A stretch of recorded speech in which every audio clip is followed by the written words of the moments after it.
What would you do if you were the Sixers? Well, I'd probably cry for the rest of the season because you're right. You built your entire season around this guy, and I still feel like there were some teams in the Eastern Conference last year, a little bit of fool's gold, with the Celtics really a Game 7 away from getting the NBA Finals. Well, technically, yeah, but is that where they live? And then the Sixers could argue, well, hey, we were a Game 7 with a team that got to the Game 7 with Miami Heat. So now we add maybe the second best center in the league. We're going to be a top 4 seed. Well, the problem with Bynum is he's never been healthy, as we all know. Right. And there's a part of you, too, that wonders what is his actual dedication to the game. And as he sat at the end of the bench with the different hairstyles, it just looks bad. Like, it may not mean anything. You know what I'm saying? Like, we could get way too carried away with that and start reacting to stuff that doesn't mean anything. But you just feel like there's a part of you that says, can you fake it a little bit more? Oh, my God. Oh, there's the hair. So, there's the hair. Leading up to this whole thing, and the reason I'm building this up, is that I still think you have to try to find a way to re-sign him. And as I'm watching these pictures, I can't believe I'm saying it out loud, but you've invested in him, and it's almost like deciding not to put the shingles on a house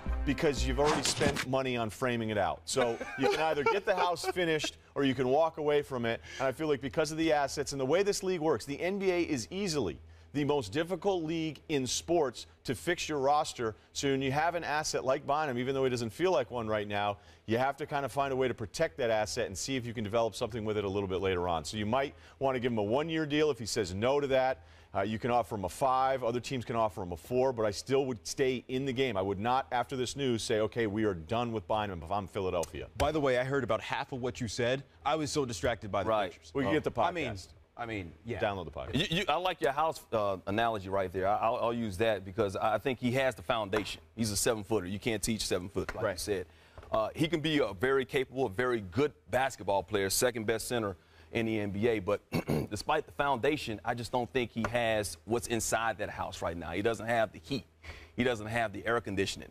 Meaning, I don't think he has the heart to play the game, to be quite honest with you. And I hate to question anybody's heart, but I've seen it from time to time. When your heart or your attitude is a game-time decision, I don't know how much I can trust you, to be quite honest with you. And the physical standpoint, like you said, he has never finished an entire season healthy. The most games he's ever played in a season was 65, and that was 2009-2010 season. He did play in 60 games in the the lockout shortened season of 60 the last year with 60 games and the missed 6 games that year. He is a very good center, but once again with the health issues and the knee and whether he wants to play the game. So you just walk away. If you're Philadelphia, you say, that's it, we're done.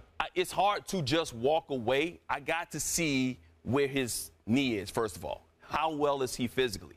And then I have questions about whether he really wants to play. We heard about him bowling and things like that. Not saying he can't do things like that, but I've heard Stephen A. Smith talk about him being in a car, being all balled up right after you got knee surgery. How much do you really care about being out on the basketball court and helping your basketball team?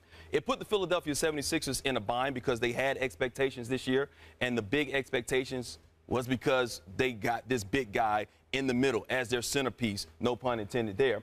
But now they've lost Andre Iguodala. They lost Lou Williams. And this is a team right now, I think they've lost 14 of their last 16 games. They're last place in the division.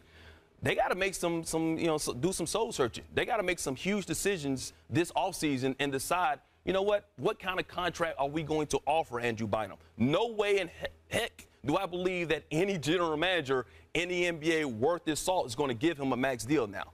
Are you thinking about giving him a 4 or 5 year deal? Maybe a 2 or 3 year deal for Andrew Bynum just to see where he is because he's going to command that. And if you're the 76ers and you don't give it to him, some other team that's desperate will give, they're still making contract offers for Greg Oden right now. So some other team out there will give, Andrew Bynum an opportunity to come to their team and possibly give him 2 or 3 year deal.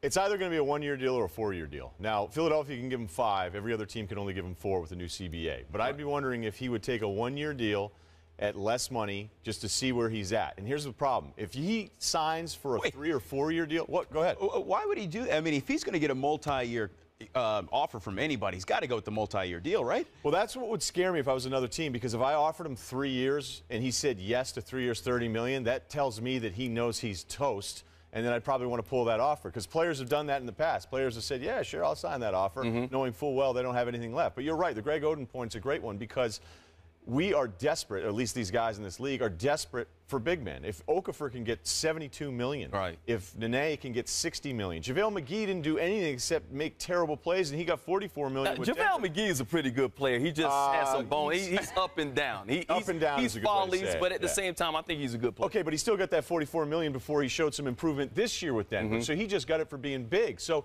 there will be a team that will talk themselves into it if he becomes a free agent and probably offer him that 4-year deal. I just can't imagine it's a max deal, but somebody's going to do it. Somebody will screw this up if they go over and beyond, say, $50 million for Bynum. But if you were the Sixers in particular, what exactly would you do? You've seen this guy try to rehab for a year. He hasn't played for you at all. You build the whole roster around him. You've seen the antics.